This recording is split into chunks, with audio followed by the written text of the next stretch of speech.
दूसरी का पनिन्ना था। पनिन्ना के तो बालक हुए, परंतु हन्ना के कोई बालक न हुआ। वह पुरुष प्रतिवर्ष अपने नगर से सेनाओं के यहोवा को दंडवत करने और मेलबलि चढ़ाने के लिए शीलो में जाता था, और वहां होप्नी और पिनहास नामक एली के दोनों पुत्र रहते थे, जो यहोवा के याजक थे।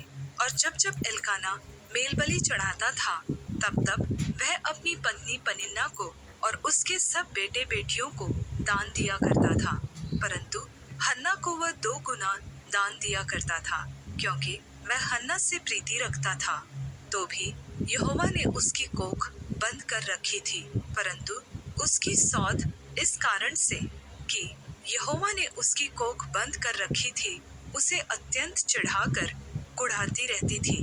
वह तो प्रतिवर्ष ऐसा ही करता था, और जब हन्ना यहोवा के भवन को जाती थी, तब पनिन्ना उसको चिढ़ाती थी, इसलिए वह रोती और खाना न खाती थी। हन्ना की शपथ, इसलिए उसके पति एल्काना ने उससे कहा, हे हन्ना, तू क्यों रोती है और खाना क्यों नहीं खाती, और तेरा मन क्यों उदास है? क्या तेरे लिए मैं 10 बेटों से भी अच्छा नहीं हूँ? तब शीलो में खाने और पीने के बाद हन्ना उठी, और यहोवा के मंदिर के चौखट के एक बाजू के पास एली याजक कुर्सी पर बैठा हुआ था।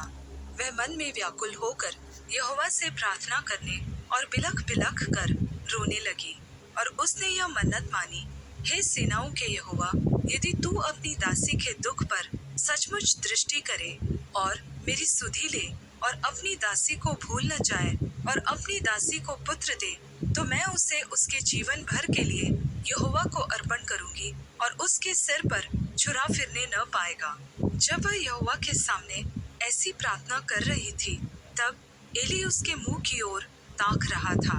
हन्ना मन ही मन कह रही थी, उसके होठ तो हिलते थे, परंतु उसका शब्द न सुन पड़ता था। इसलिए एली ने समझा कि वह नशे में है। तब एली ने उससे कहा, तू कब तक नशे में रहेगी? अपना नशा उतार। हन्ना ने कहा, नहीं, हे मेरे प्रभु, मैं तो दुखिया हूँ। मैंने न तो दाखमधु पिया है और न मदिरा। मैंने अपने मन की बात खोलकर यहोवा से कही है, अपनी दासी को ओछी स्त्री न जान। जो कुछ मैंने अब तक कहा है, वह बहुत ही शोकित होने और चिढ़ाई जाने के कारण कहा है। एली ने कहा, कुशल से चली जा, इस्राएल का परमेश्वर तुझे मन चाहा वर दे। उसने कहा, तेरी दासी तेरी दृष्टि में अनुग्रह पाए। तब वह स्त्री चली गई और खाना खाया, और उसका मुंह फिर उदास न रहा। वे सवेरे उठ यहोवा को दंडवत करके रामा में अपने घर लौट गए, और एल्काना अपनी स्त्री हन्ना के पास गया, और यहोवा ने उसकी सुधि ली। तब हन्ना गर्भवती हुई, और समय पर उसके एक पुत्र हुआ, और उसका नाम शमूएल रखा, क्योंकि वह कहने लगी, मैंने यहोवा से मांग कर इसे पाया है। फिर एल्काना अपने पूरे घराने समेत यहोवा के सामने प्रतिवर्ष की मेल बलि चढ़ाने और अपनी मन्नत पूरी करने के लिए गया, परंतु हन्ना अपने पति से यह कहकर घर में रह गई, जब बालक का दूध छूट जाएगा, तब मैं उसको ले जाऊंगी कि वह यहोवा को मुंह दिखाए और वहां सदा बना रहे।